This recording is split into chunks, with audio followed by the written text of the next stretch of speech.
Voilà, les rebondissements politiques étaient très denses. Ce week-end, on va en parler avec vous, Michel Thoman, en direct depuis Paris. Bonjour.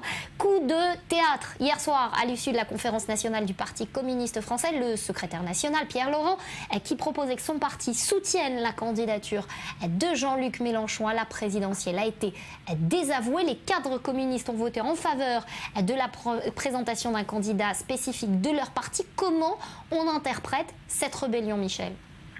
Bah écoutez, c'est d'abord un mauvais coup pour Jean-Luc Mélenchon. Hein. Il est très haut dans les sondages, entre 10 et 15%, devant Hollande, devant Valls, mais son mouvement, la France insoumise, compte très peu d'élus. Et sans le Parti communiste, bah Jean-Luc Mélenchon aura beaucoup de mal à obtenir les 500 parrainages nécessaires. Alors c'est aussi un pari très risqué pour le PCF, car ce parti ne possède aucune personnalité ayant le 10e de la notoriété et du charisme d'un Mélenchon. Faites un sondage, quelqu'un est capable de citer 5 noms de dirigeants actuels du Parti communiste. Bon, moi-même d'ailleurs, vous savez, je ne m'y aventurerai pas comme ça. Le risque pour le PCF, c'est donc un résultat encore inférieur à la dernière fois qu'il a présenté un candidat, c'était Marie-Georges Buffet en 2007, moins de 2% des voix. Alors c'est passer devant Mélenchon ou aller seul vers un nouveau désastre. Les adhérents du PCF auront le dernier mot, ils voteront dans 15 jours.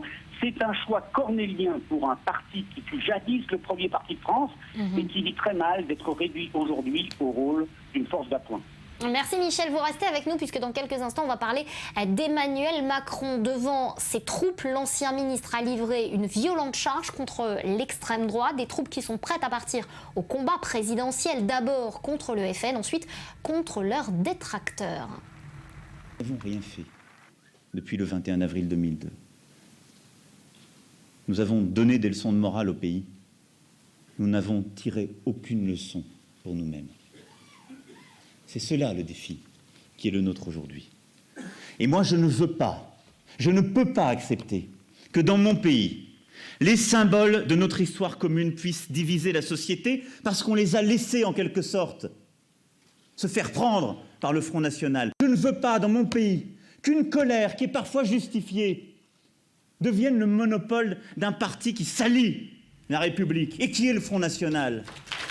Voilà, il s'en est pris vivement au Front National. Michel Thoman, vous êtes toujours avec nous. Il a aussi annoncé qu'il proposerait d'ici à 2 semaines un contrat de transformation du pays. Est-ce qu'il faut y voir un nouveau pas en avant vers sa candidature à la présidentielle ?